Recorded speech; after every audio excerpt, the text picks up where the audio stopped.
What would you do if the woman you love looked you straight in the eye and told you she wanted a baby, just not with you?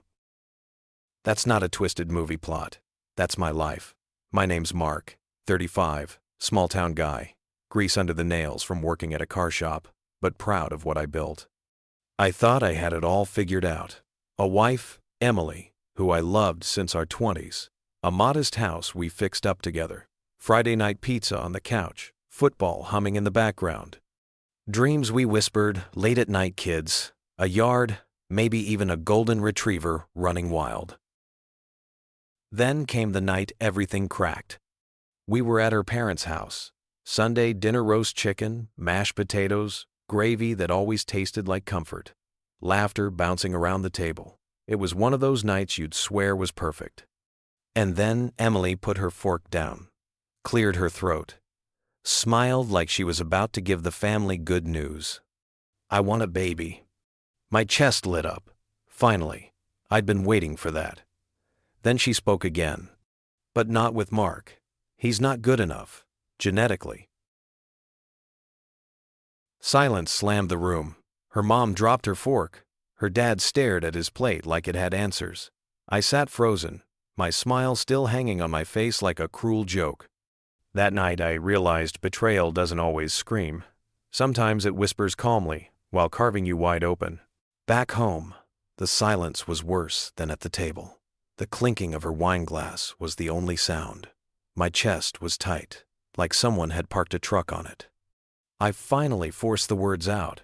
Did you even realize what you just did? Emily didn't flinch. She swirled her wine, looked me dead in the eye, and said, "It's biology, Mark. Don't take it so personally." Not personal? She'd gutted me in front of her parents and called me defective. She made my manhood feel like a misprint on a bad label. I wanted to scream, break something, shake her until she understood the wound she'd opened, but I didn't. Instead, I sat there, numb, trying to process how a woman I loved could strip me of dignity so casually. The next morning, she acted like nothing happened. Pancakes on the counter, coffee brewing, humming to herself. The same woman who declared I wasn't genetically worthy was buttering toast like it was just another Monday. That was the cruelest part, her calm, like she'd said something reasonable, logical. But the cracks only spread from there. The weeks that followed felt like living inside a slow-motion car wreck. Emily didn't apologize, not once. Instead, she started dropping names. Guys from her gym. Hypothetically, she said, if someone tall, athletic, smarter, wouldn't that make sense for the baby? Every word was another brick crushing me. I wasn't her husband anymore. I was a defective model she wanted to trade in. One night, she tossed it out like small talk over dinner. Jason at the gym? You know, he's 6'2", college degree, really strong genes. She said it with a smile, like we were discussing a new blender. Be honest. Would you keep quiet, or would you explode? I didn't explode. I just stared at her, fork frozen, blood boiling. That's when I knew this wasn't a slip of the tongue. This was her plan. And deep down I realized something scarier. She wasn't ashamed. She actually believed she was being logical. But logic doesn't make betrayal hurt less. It just makes it colder.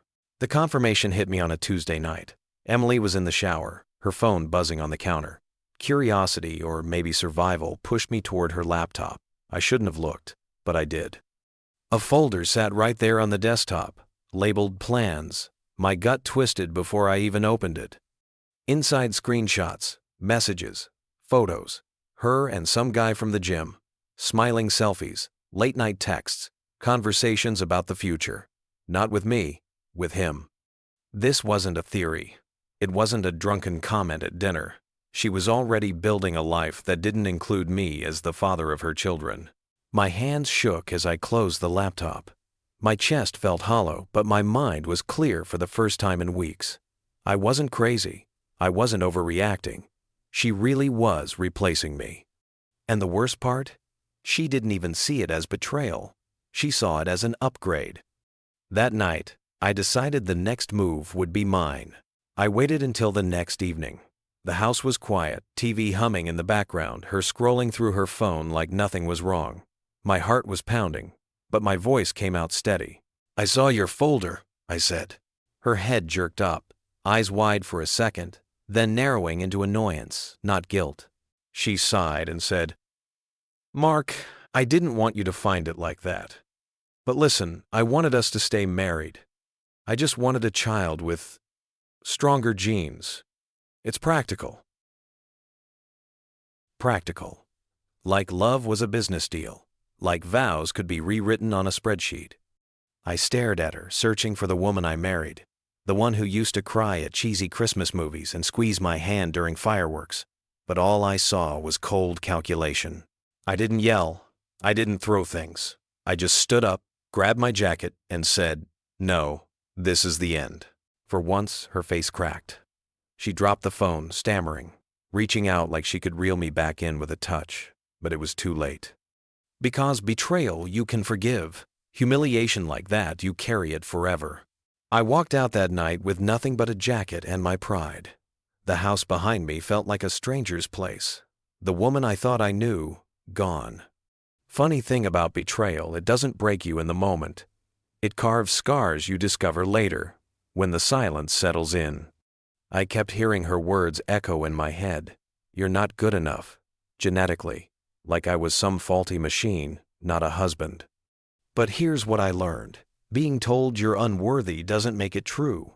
Sometimes it just shows who the other person really island. Emily thought she was chasing stronger DNA, but what she really lost was the one man who loved her with his whole heart. And the truth is, she didn't lose me that night. She lost herself. If this story hit you, drop your thoughts in the comments. And don't forget to subscribe. Every betrayal finds its ending here.